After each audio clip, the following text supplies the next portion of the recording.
Trichloromethane, Lewis dot structure. Carbon has 4 valence electron, hydrogen has 1, chlorine has 7 valence electron, multiplied by 3 as we have 3 chlorine atom. 2 plus 1 plus 21, 26 valence electron totally we are getting in trichloromethane compound. This 26 valence electron has two tasks at the same time.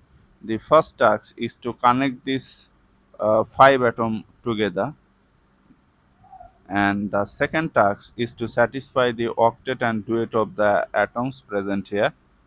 So for connecting we have used 2, 4, 6, 8. Now satisfy octet. 10, 12, 14, 16, 18, 20, 22, 24, 26. Now count for octet. Octet, octet, octet. Now count for duet. Duet. At last count for octet of central atom carbon.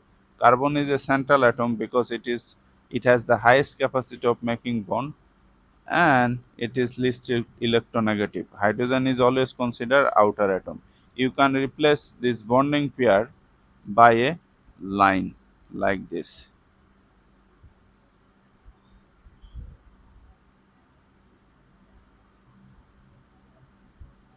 So this is the structural formula or another way of writing Lewis dot structure.